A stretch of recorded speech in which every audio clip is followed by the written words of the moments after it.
Today we're headed out to go get a new to us vehicle for my daughter. She's been driving our Mercury Mountaineer for the last, year? Something like that. And she's ready for a new car, so we're gonna go out here and we found one. We're just waiting for the title. They gotta get the title together and get his stuff out of it, so we're headed out to go make the deal and pick it up. So we're here picking it up. It's going to need a battery, but we got it jumped. And the windshield has a crack. It's going to need replaced, but nothing major so far. Made it back okay. No issues whatsoever. The brakes pulsate pretty good, so we'll be putting rotors, calipers, brake pads, whatever else it's going to need on all four wheels. The interior needs cleaned. It's been sitting since August. He bought a new vehicle and decided not to drive this anymore. It's kind of hard to see in there. It's an LT. It's got leather. Rear windows are tinted. I don't see any real rust. There's a couple dents, like door dings, right in this area. I noticed one on the hood. The battery's no good. I've tried to charge it. It won't take a charge, so we'll have to put a battery in it. It's due for an oil change. We're going to pull all the wheels, get it up in the air, look it over, check all the fluids again, and flush and change what needs to be, and move on from there. So I guess we'll get started. This is going to be my daughter's new daily driver. I am not brand loyal. I am use loyal. So I will buy whatever suits the situation. I think this car for my daughter, for what she does, the amount of driving she does, is a good fit. It's a medium-sized car. It's got enough steel around it that I'm comfortable with her driving it, and it's got low enough miles on it to where she should be able to get like 3 or 4 years out of it. We'll see. It needs washed and waxed, so while we have it apart, we'll get that done. We have a windshield coming for it on Thursday morning. So we're going to get under the hood, pull the wheels, get a good look, and start getting our parts list together. So my last experience with a GM front-wheel drive car would have been a 3400 V6. And I'm going to tell you, this looks identical to it. This sure looks familiar. The intake wet where it meets the head. That's always nice. I wonder what that's all about. Is that our coolant? Oh, looky there. And we got a leak down there. And it's wet. They must be using this distributor, what used to be a distributor at one time, back in the days they engineered this thing, as an oil pump drive, I assume. 98,000 miles, and we got factory wires on it. What do you think? We got factory plugs? I imagine they're good for 100,000 miles. Not a whole lot has changed under here from GM. This says it's 3,500, but man, I gotta tell you, it sure looks like a 3,400 last time I saw it. But anyways, what I was talking about, and I'm not versed in GM, nor do I want to be. It looks like electric plug right here. Or is this the water pump? I don't know. Guess it don't matter. At least the belt's in good shape. I don't see any no cracks in the belt. It looks pretty good. Well, I don't know if this battery's going to come back to life. It looks like the original. I suppose I'm just going to order one and be done. Spark plugs actually look very good. I don't think they've been replaced. Air filter needs replaced. It's pretty dirty. You can see the crud down in there. So we're going to get air filter, oil, and then the brakes. We'll see how much farther we're going to go on this thing.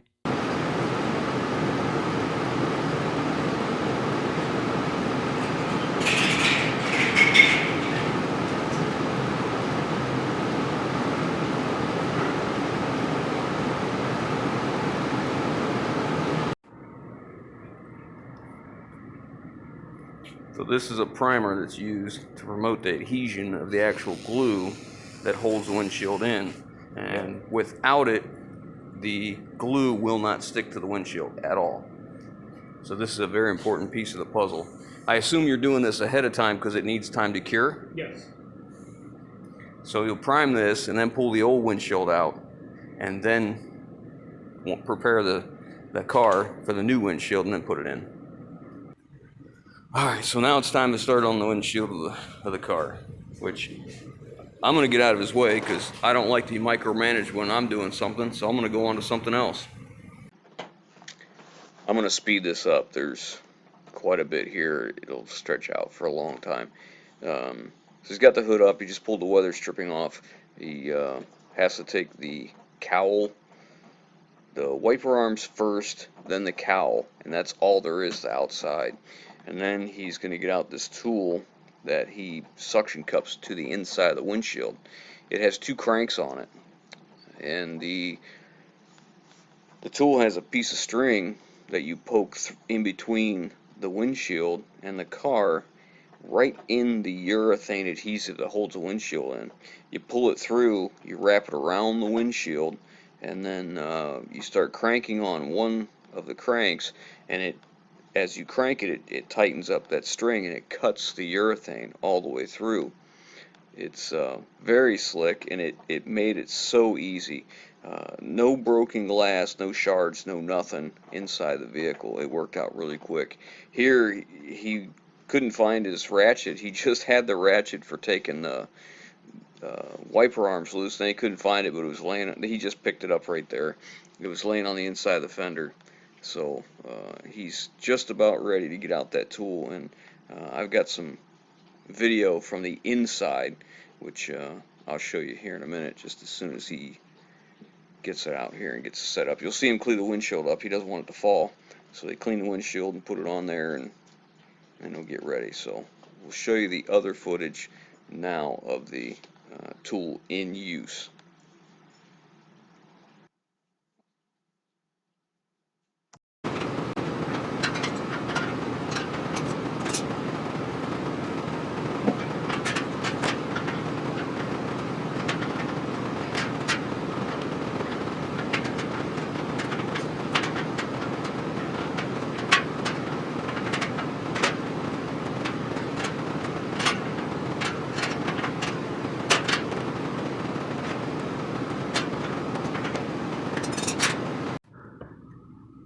So that little contraption right there has wire going between the windshield and the body of the car.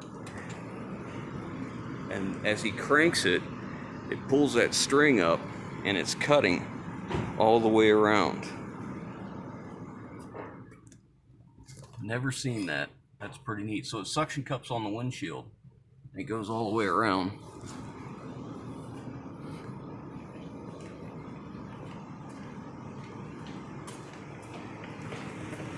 That is neat. So one piece of it is up here, lay it around, and I just start cranking. Pretty slick.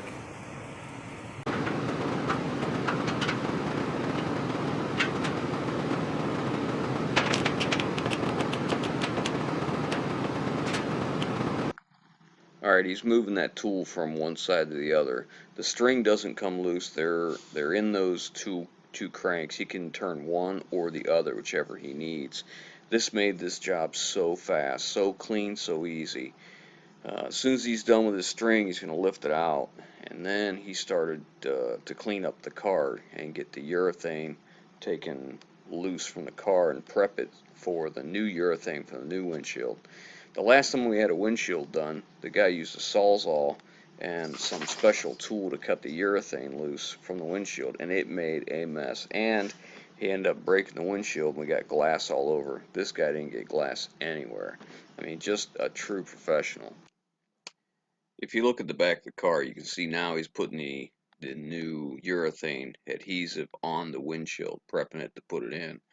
And he does that, and he says it needs a little time from when they put it on before they actually put it in place. So then he's going to come up here and start working on the old urethane that's on there. And the guy's very meticulous and very thorough and he doesn't waste any time. You see, when he steps away, he's actually walking over to put all the urethane in the trash. He's not dropping it on the floor like so many people would do, and that was very respectful. I told him I didn't want to be a nuisance, and if I was, just tell me, I'll go away. But I was very interested in, how he does it, and the materials used, and why he does the things he does. And he was more than accommodating. He was really seemed to be interested in talking about it and explaining. I mean, he'd be a great teacher, that's for sure. And he definitely took his time. That's one thing I like about professionals. I talk about this later. Is they never look like they're in a hurry, but they're fast because it just comes natural. And this was no exception. And here, just in a second, I get a phone call from a machine shop. They're telling me the prognosis on the ISM head that I took in there, and what it's going to cost me. And it needs a fair amount of work, but at least it is usable, which is good news. Now he's going to finish cleaning this up, and then for whatever reason, my camera, this is a new camera I set up on a tripod, the memory card was empty, the battery was charged, and for some reason, as soon as he's ready to set that windshield in, it shut off. I'm not exactly sure, but so we didn't get that, and we didn't get any footage of the arm they use. They have an arm they suction cup onto the driver's window and then onto the new windshield, and it helps him set it into place. But we didn't get it, so we'll pick up soon as he sets it in. He's all finished up. Well, he's all finished.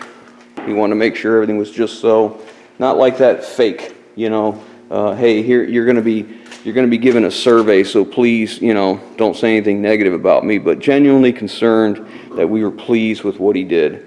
Very nice man. I would recommend him for sure.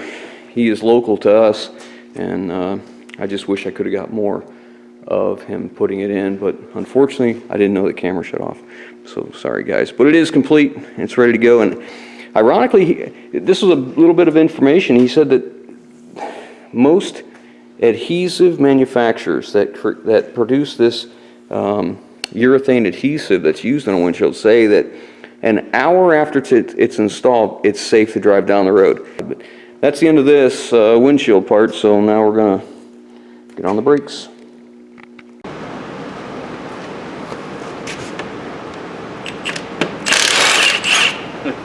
Look how cute. They're so little. I haven't used a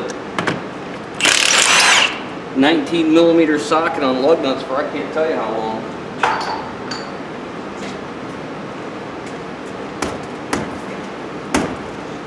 Little never sees what went a long way there. Fantastic. See if I can find a big mallet.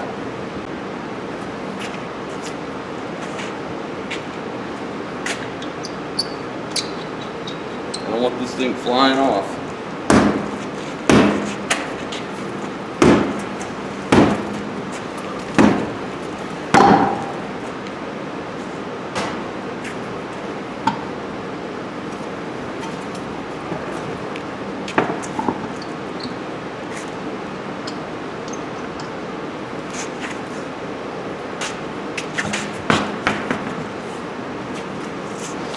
So now's a good opportunity to look at the tire, see how it's wearing, see if there's any feathering on the edges, any like wear from it being towed in or towed out,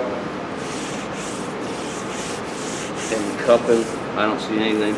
And then I like to roll them over and look for anything in the tire every time they're off. And being as though I don't know how long it's been since this has been rotated, we'll go ahead and rotate these. I rotate like this. I crisscross the non-drive tires. So these tires I'll take to the back. The back tires I'll go to take the right rear to the left front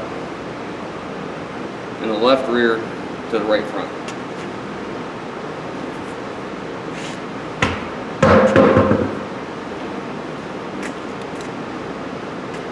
With today's rotors, there's no sense in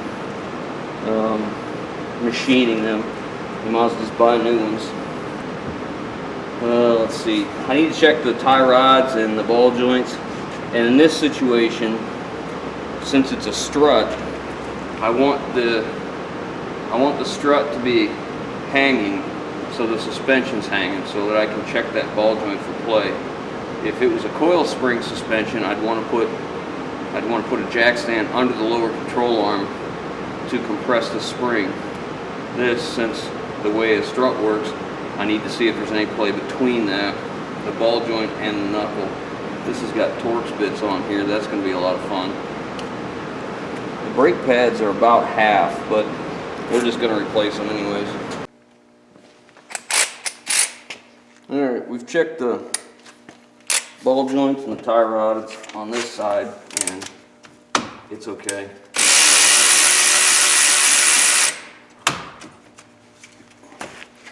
So I'm just going to go ahead and take this apart.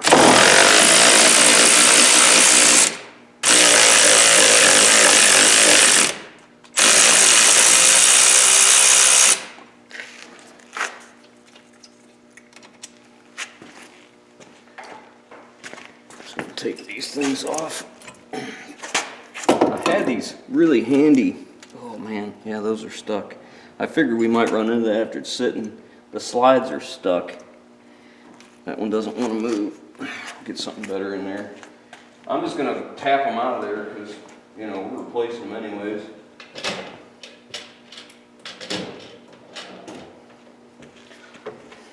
This is a screwdriver that it's a snap-on screwdriver that was in a truck that I bought. I do get quite a few tools that way, and I don't know what it is about guys that work on the medium and heavy trucks, but it seems like the majority of the time it's snap-on, Mac, Matco, and typically I'll take that and I'll put it in my travel toolbox. That way, if I end up losing it, much like the guy that owned it before me did, I'm not as upset about it as I would if it was one I bought. Yeah, these are pretty rough. I should turn the wheel. Good Lord. Yeah, when you gotta pound them off like that to get them out of there, they're stuck. And I don't care about these pads, the rotors of the hardware, because I'm just going to replace it all.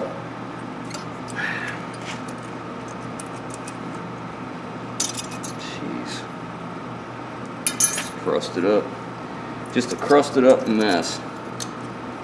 Right, now I'm going to get the caliper bracket off. Looks like it's a couple, is that 15s?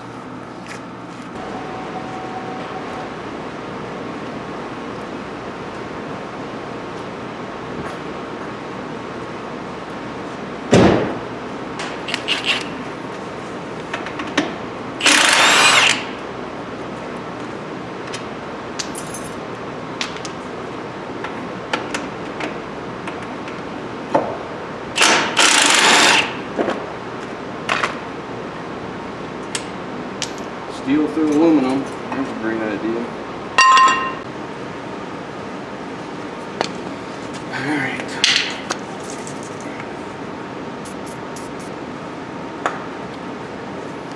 Extension on here. It's in there pretty good, pretty deep. I cleaned the Torx head out. Now I'm going to take a brass hammer and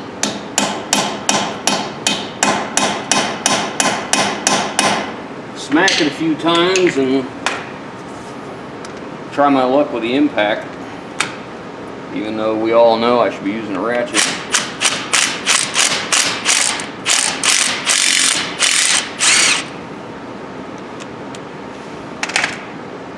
That'll do. I suppose I better get something to hold that caliper up before it falls, and then I start whining like a little girl. I used to have these really cool caliper hanger brackets I got online, and for the life of me, I don't have a clue what happened to them. They have disappeared from my life forever, I guess. Probably should buy some more. You can see that rotor's pretty rough. Now we'll push this caliper back in, see if it's any good. I like to look at the boots. That light out of our eyes here. I like to look at the boots around the caliper pistons, make sure they're not torn or anything weird. Now I'll lay the brake pads back in and put it in. Safety police, don't get excited. We got jack stands under the car too. Let's put these in here, back like they were. I have this tool made by OTC.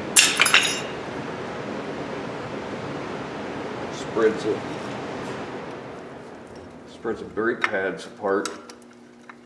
Works much better if you lay it down. And this way you're not putting a lot of force on there. So if the calipers go in easy, then I'm comfortable reusing them. If they take a whole lot of really hard cranking on it, then the pistons are probably rusty and need to be replaced. They're going in nice and easy. So we'll go ahead and reuse this. We're going to clean this hub up, because this is a lot of times where a rotor will get stuck on the outside of this hub. So I'll take a flapper disc and clean this all up in here and wire wheel the face of it, and then we'll put never sees here. And then we put them bolts back through this aluminum. The bolts to hold the caliper mount on. We'll go ahead and put never sees on them. I haven't looked like the Tin Man in a little while, so might as well get the never sees out.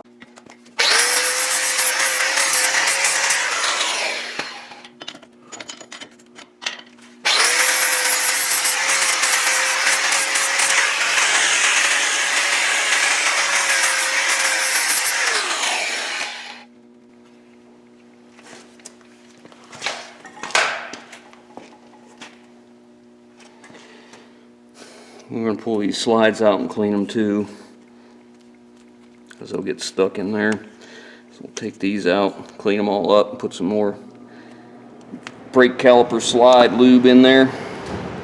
And then we need to clean up right here where the brake pads ride. There's some rust in here, so you put this hardware lays down in here. So then what ends up happening is rust gets between the two, forms on here, gets between the two, and a little rust jacking going, and then the brake pads don't want to move. So we'll clean them up now.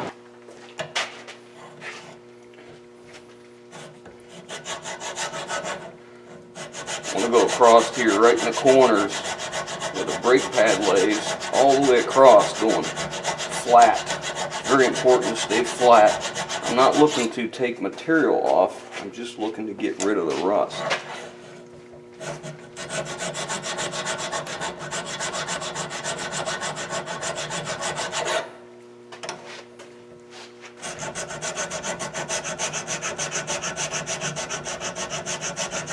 You can see there's a taper to that file, so I'm only using the straight part. I'm not letting myself get past there, so that what I'm doing is a nice even filing.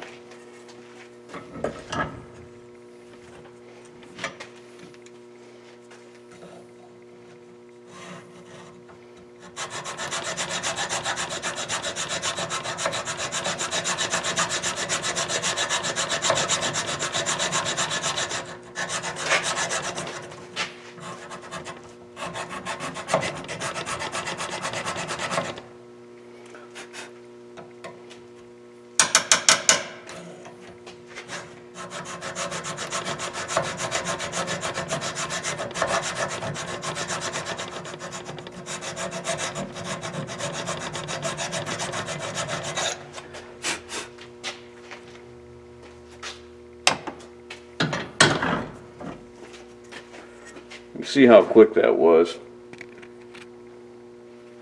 A little bit left down here. Nope, that's just dirt, dust. Anyways, it doesn't take very long.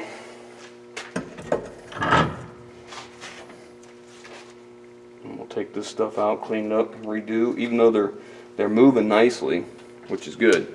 You know, there's no rust buildup in here, but I'll take and clean these up on the wire wheel, because this, with heat, sometimes this gets a little gummy. This one doesn't move nearly as easy as that one. So we'll get it all cleaned up. This is what I use. I get it at Napa. It's a ceramic extreme brake parts lubricant. Use whatever you like. I'm not telling you to use this. I'm not telling you how to do this. I'm just showing you how I do it. You don't need to get a whole ton of that in there, because if you put too much in there and you get it down in there, you see what's going to happen. It pushes it out. You want to make sure this thing will bottom out and get that boot back where it belongs. So it doesn't take a ton of that stuff. Like I said, all it's going to do is push back out if you put too much in. I just like a nice thin coat.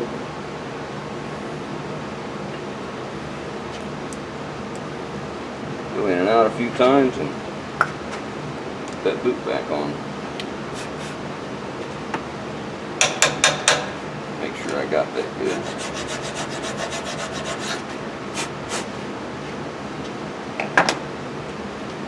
I'm going to wait to put this on there until I have the new brake pads. I'm going to go ahead and clean up the other one. Alright. Got this all cleaned up now. And I'm going to put just a thin layer. I mean, it doesn't take a lot of this, but I'm going to put it all the way around here. And then I'm going to go right in here, like so. Anywhere I think it's going to get stuck, because the likeness we're going to have this for a long time is pretty high. And if we don't, well then I guess it's just easier on the next guy. I want to make sure I get some in the threads of that Torx bolt, and then we put that Torx bolt back in the new rotor. We'll put some under the head, under the, I guess it'd be called the pan, the indention, how the bolt goes like this, where that bolt went. You see the pan head here? We'll put some underneath the edge of that so it doesn't get stuck.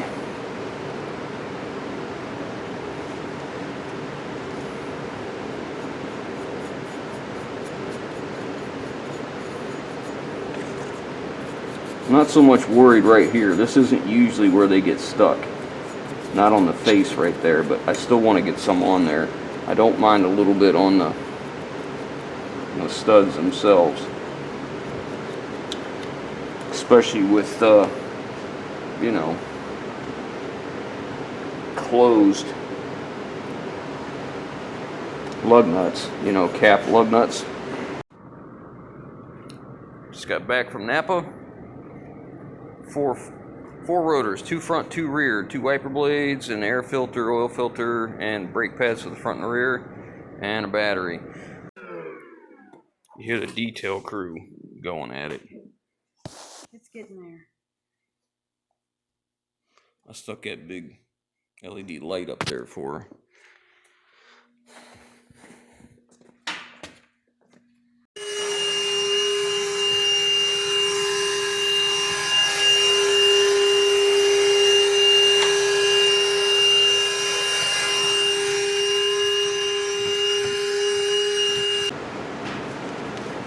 So before I put a new rotor on, I use brake parts cleaner. I hose down both sides and wipe it down real good.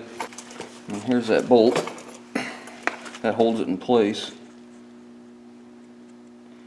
We're going to give it a little dab of schmegmar in the threads and all that, so if I ever have to do this again, I don't have to complain about it like a little girl.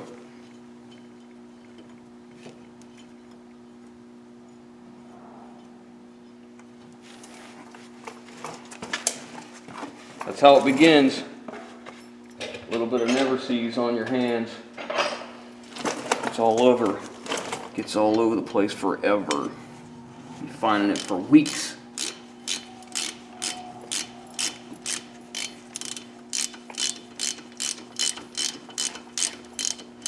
Notice I'm not using the impact to put it back on. I'm not going super tight.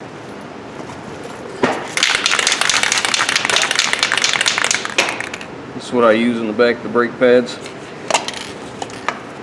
Just brake quiet. Basically what I think this actually does is makes the brake pad stick to the caliper, so it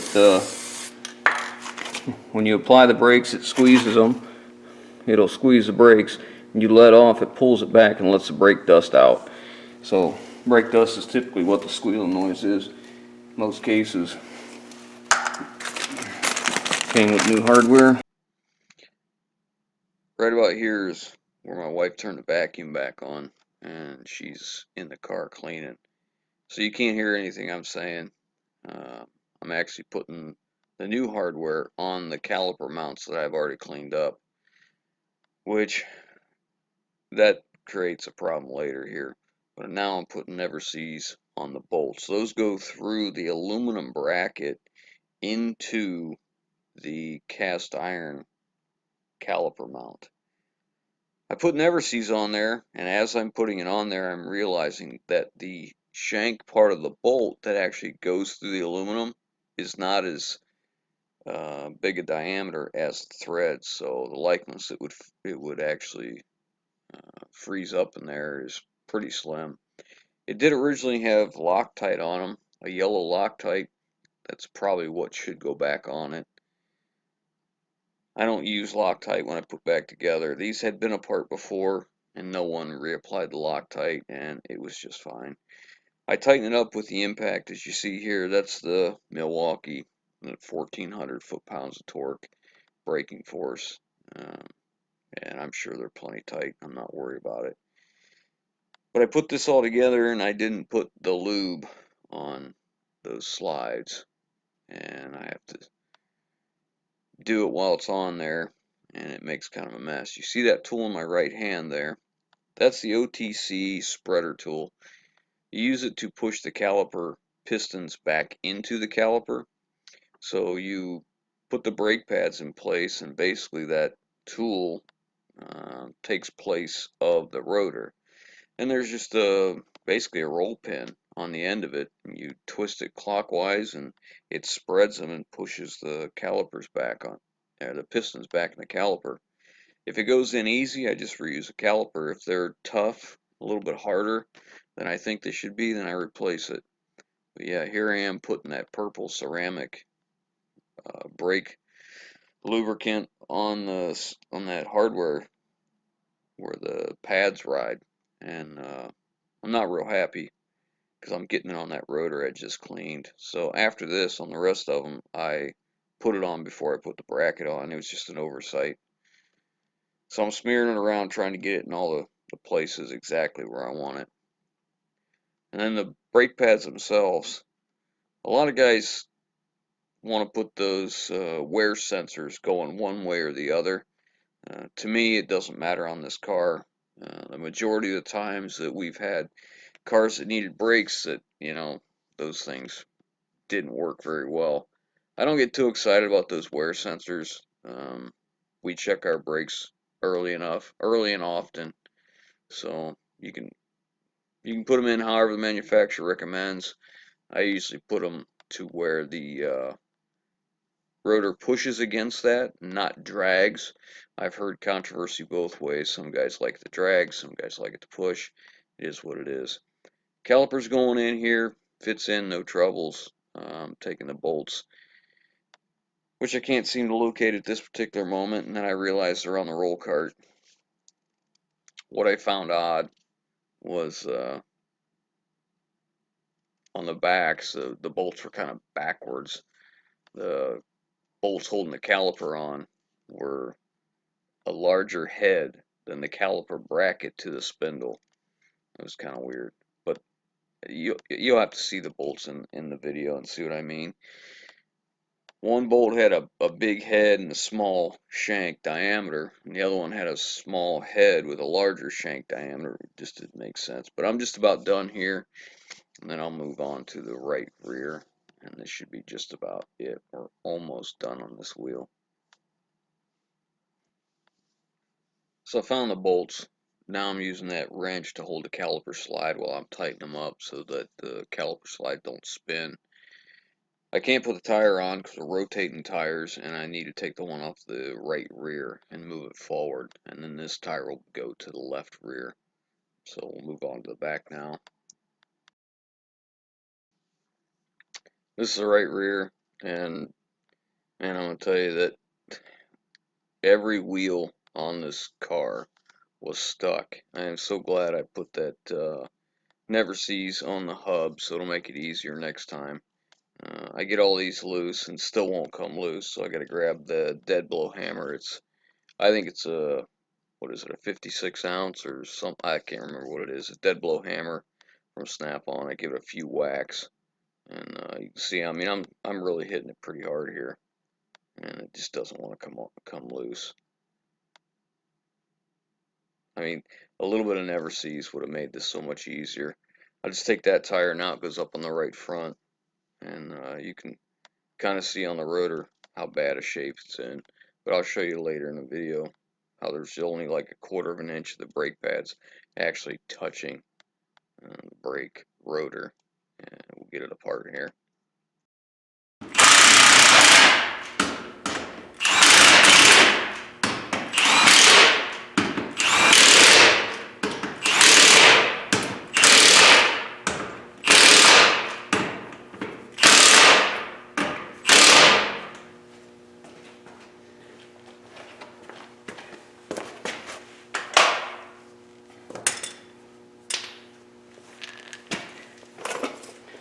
When you're doing all four corners like this, it's a good idea that after you finish each corner, go inside and pump the brake pedal to expand the calipers out. Because what happens is if these brake pads are all worn on all four corners, okay, the amount of brake fluid in the reservoir drops down. So if you take all four corners, when the brakes wear down, it pushes the caliper out, which means the caliper has more brake fluid in it than if it had new brake pads. So if you put all four on this, you push all four of your calipers in, then what will happen is you'll blow brake fluid back out of the top of the reservoir. So it's better, I think, to complete a wheel, pump the brake pedal up, expand the piston out so the caliper has the amount of brake fluid in it needs, and then go the next wheel. That's what I'm going to do right now.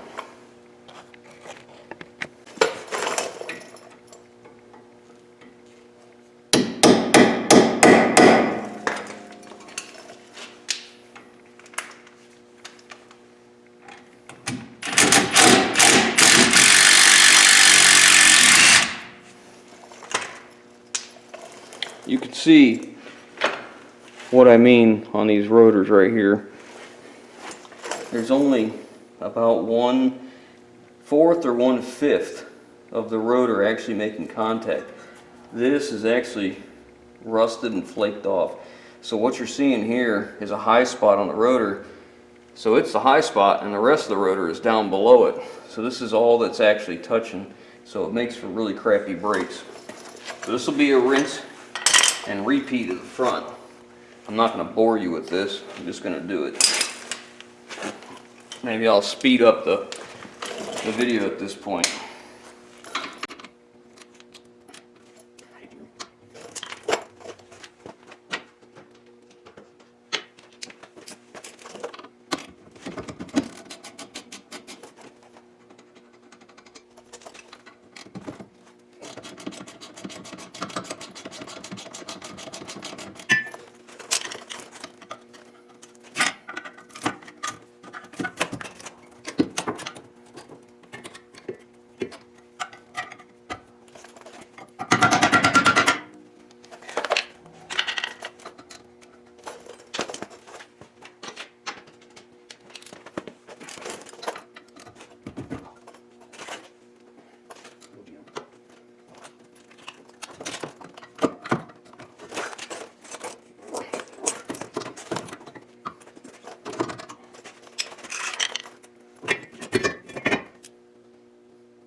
See how crusty that is?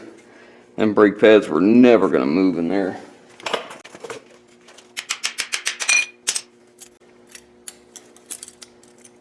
Look at that crap. Not even stainless. Just cheapy steel rusting away. Okay.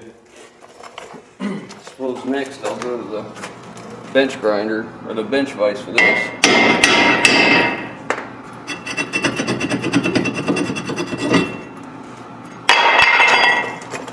Garbage. I'll get this all cleaned up.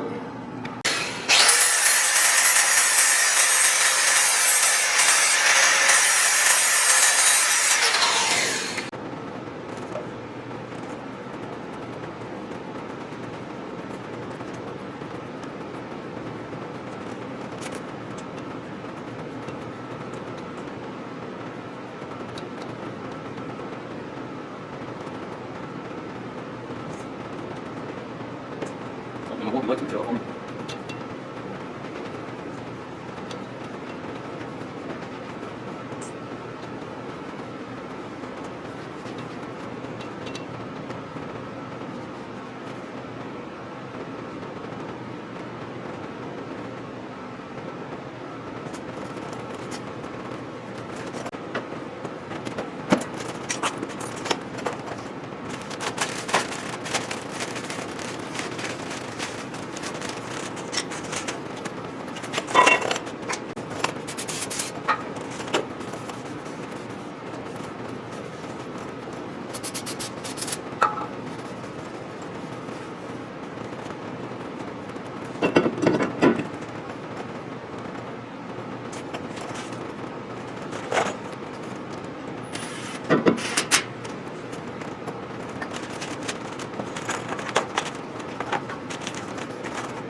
What I should have done on the front, put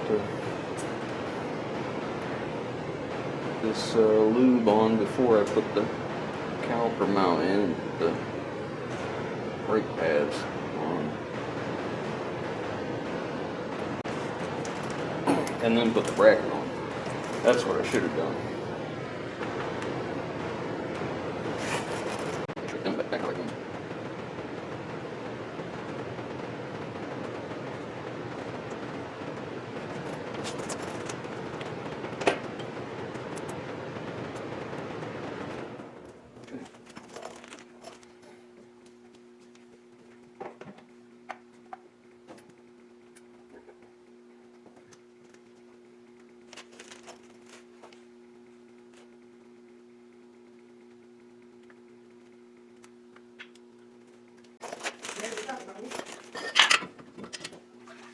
What was I thinking? I never see you let that. Oh, take it back out.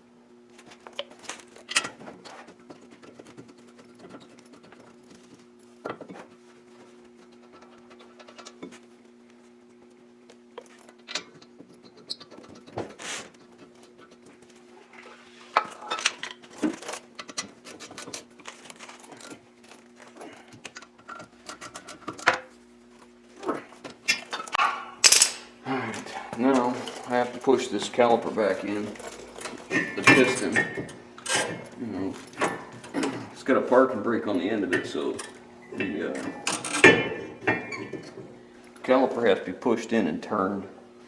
There's a special tool for this.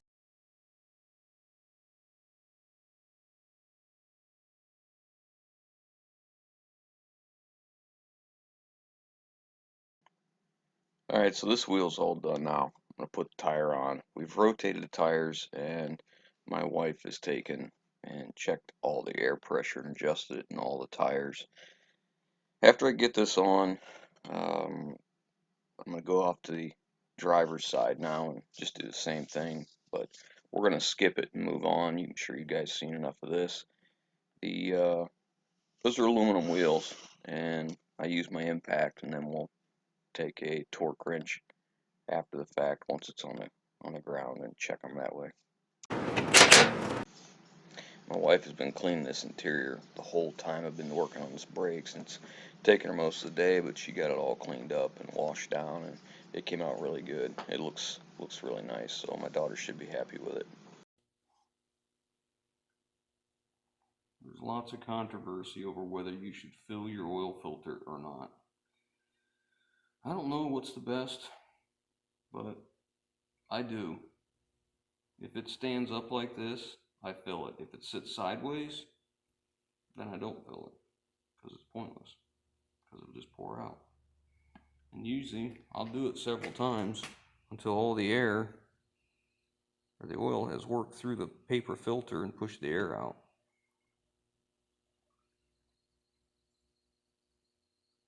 And I'm always careful to make sure before I put it in there, one, I put oil on that O-ring, and the second thing is I reach up where the old oil filter was, and I make sure there's no O-ring sitting there or it's stuck. This is a Napa Gold. I use Napa Full Synthetic. This is basically Napa's Ashland Oil Company makes this for them. That's Valvoline. I wonder how long it's been since I had an oil change. God only knows.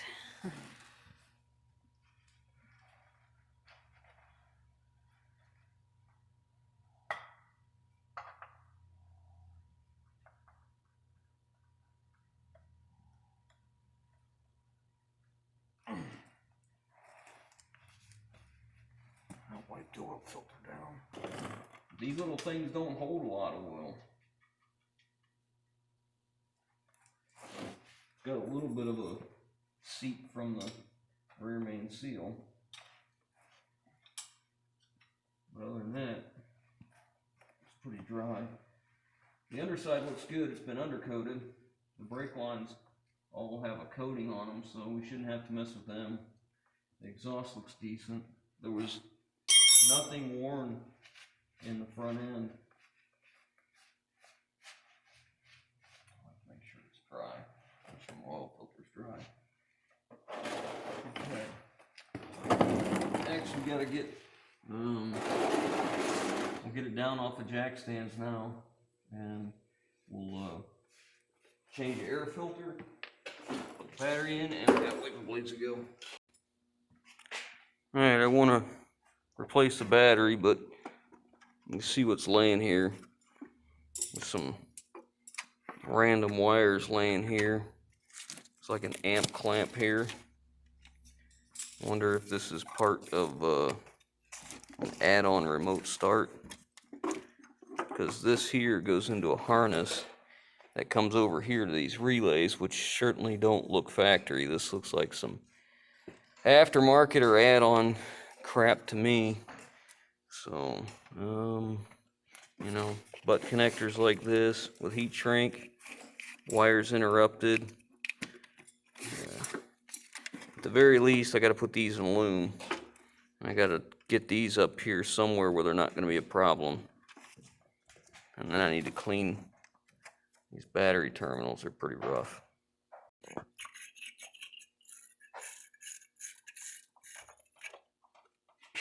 Got to clean up our little stamped steel battery terminals.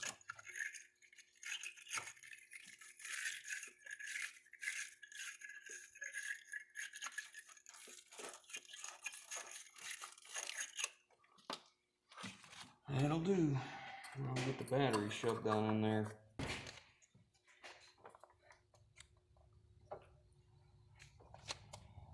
I've got to go this way.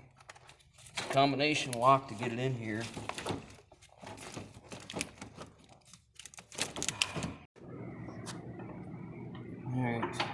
the battery in.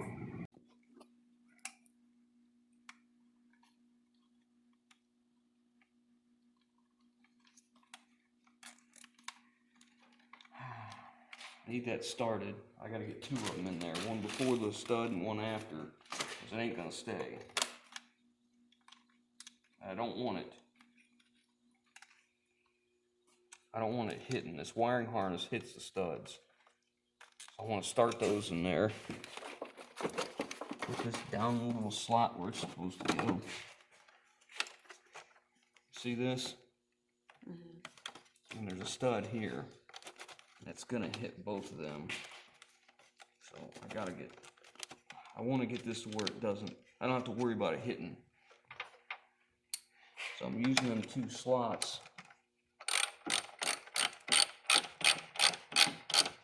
Run the zip ties through to put it right where I want it. There, now it's not gonna move.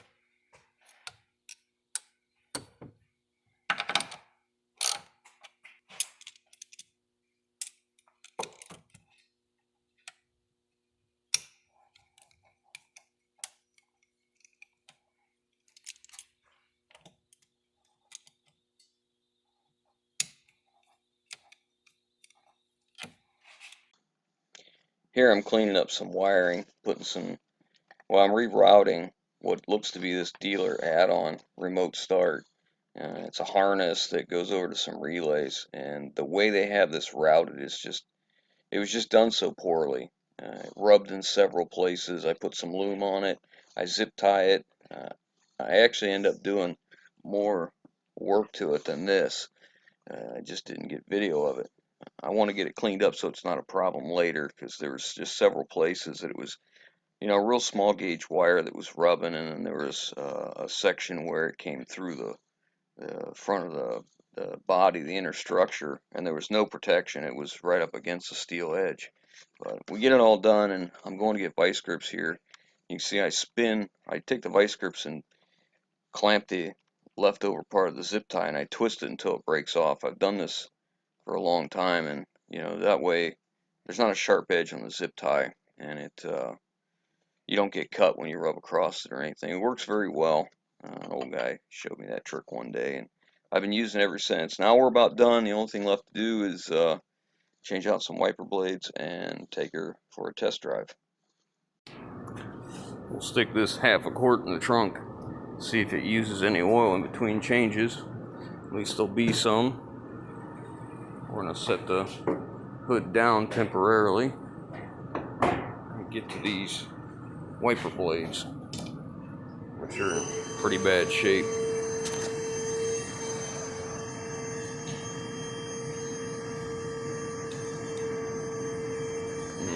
Get them off there.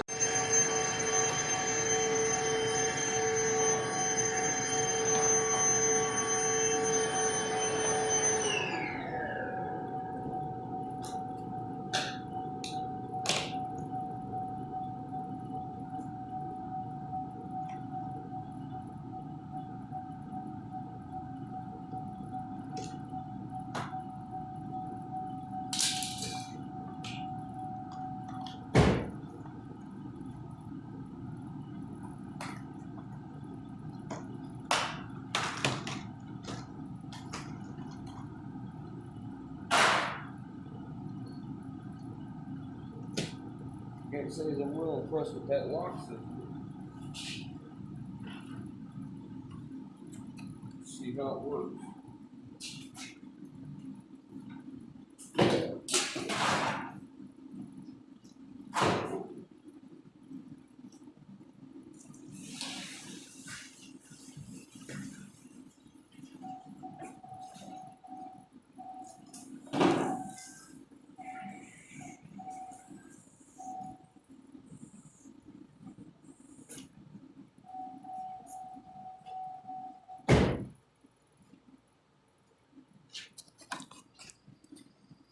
All right, the only thing left to do is take it for a test drive, make sure everything's okay.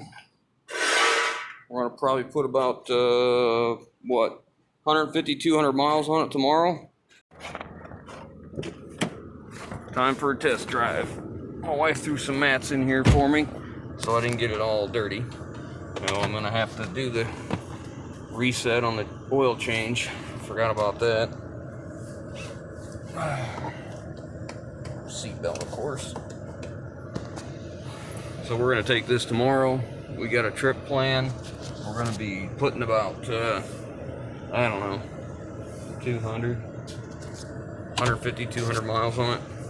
So right now I just want to take it for a good little test run and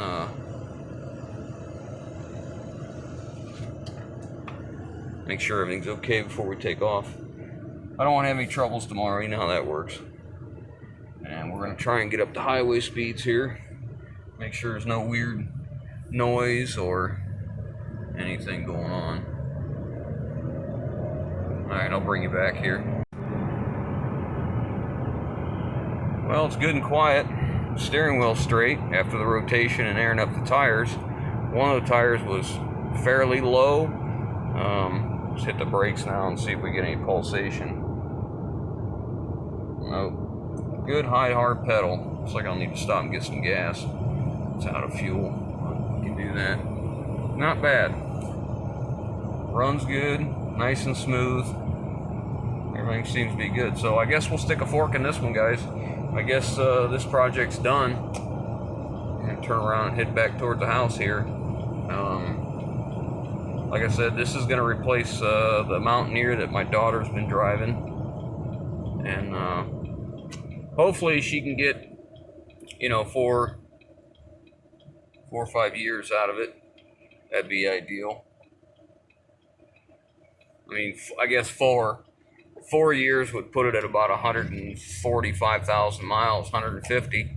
The last one of these that I saw somebody have, they ran it over 200,000 on the original motor, no troubles at all. So, you know, hopefully it'll be a good car for her. We're gonna leave it at that, guys. If you like what we're doing, give us that thumbs up. If you haven't already, hit that subscribe button. Leave your respectful comments down below. We will catch you on the next one. Next one ought to be us getting on this Kenworth that I'm working on. We've been waiting on parts, so catch you on the next one.